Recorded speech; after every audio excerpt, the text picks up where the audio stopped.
ಅತ್ತಿಗೆ ಅತ್ತಿಗೆ ಅಮ್ಮ ಇನ್ನು ದೇವಸ್ಥಾನದಿಂದ ಬಂದಿಲ್ಲ ಅತ್ತಿಗೆ? ಇನ್ನೂ ಬಂದಿಲ್ಲ ಭಾಷ್ಯವಿರುದ್ರ. ಈಗ ನೀನು ಬಂದದ್ದು ಒಳ್ಳೆಯದೇ ಆಯ್ತು. ಅತ್ತಿಗೆ ನನ್ನಿಂದ ಏನಾದರೂ ಕೆಲಸವಿದ್ದೆ ಅದೇನಂತ ಹೇಳಿ ಅತ್ತಿಗೆ. ನನ್ನಿಂದ ಆಗೋದಾದರೆ ಅದನ್ನು ಖಂಡಿತ ಮಾಡಿಕೊಡುತ್ತೇನೆ. ಇತ್ತು ಅಂದ್ರೆ ಮಾಡಿಕೊಡ್ತೀಯಾ? ಮಾಡಿಕೊಡ್ತೇನೆ ಅತ್ತೆ. ನನ್ನ ಮೇಲೆ ಅನುಮಾನವೇ? ಹಾಗಂತ ನನಗೆ ಪ್ರಮಾಣ ಮಾಡು. ಸರಿ, ಈಗಲಾದರೂ ಅದೇನಂತ ಹೇಳಿ ಅತ್ತಿಗೆ. ಶಿವಲಿಂಗ, ಬಹಳ ದಿನಗಳಿಂದಲೂ ಕಾಡ್ತಾ ಇರೋ ಈ ನಿನ್ನ ಮೈಮಾಟವನ್ನ ನೋಡಿ ನನಗೆ ಹುಚ್ಚು ಹಿಡಿದಂತೆ ಆಗ್ತಾ ಇದೆ. ಇದೀಗ ತಾನೇ ಪ್ರಮಾಣ ಮಾಡುವ ಮೂಲಕ ನಿನ್ನ ಕೈ ಸ್ಪರ್ಶಿಸಿದಾಗ ನನ್ನ ಮೈಯೆಲ್ಲ ರೋಮಾಂಚನವಾಗಿದೆ. ಅತ್ತಿಗೆ ಏನಂದೆ ರಾಕ್ಷಸಿ? ಹೌದು ಶಿವರುದ್ರ, ನಿನ್ನನ್ನ ಸೇರ್ಬೇಕನ್ನೋ ಹುಚ್ಚು ದಿನೇ ದಿನೇ ನನ್ನನ್ನ ಕಾಡ್ತಾನೆ. ಈ ನನ್ನ ಕಾಮದ ಕಣ್ಣಿಗೆ ಬಣ್ಣವನ್ನ ತುಂಬಿ ಒಂದೇ ಒಂದು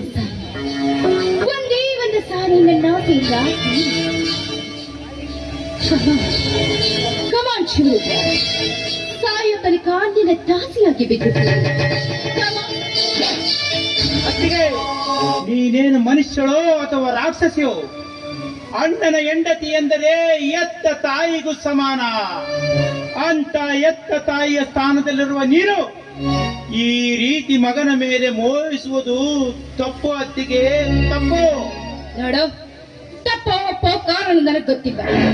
ನನ್ನ ಕೆಲಸವನ್ನು ನೆರವೇರಿಸಿಕೊಡ್ತೀನಿ ಅಂತ ನನಗೆ ಪ್ರಮಾಣ ಮಾಡಿದ್ದೀಯ. ಕಮಾನ್ ಶಿವರುದ್ರ.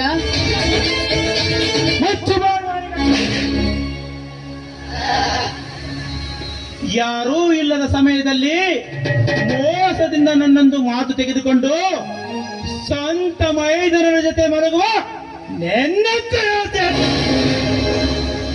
ನಮ್ಮಂತ ಮೈದನರಿಗೆ ಮರ್ಯಾದೆ ಇಲ್ಲದಂತಾಗಿದೆ.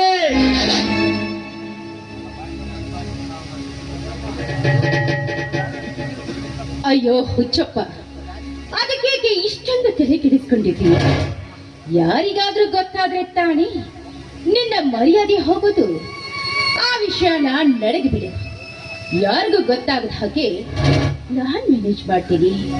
ಆದ್ರೆ ದಯವಿಟ್ಟು ಆಗಲ್ಲ ಅಂತ ಮಾತ್ರ ಹೇಳ್ಬೇಡ ಪ್ಲೀಸ್. ಒಂದೇ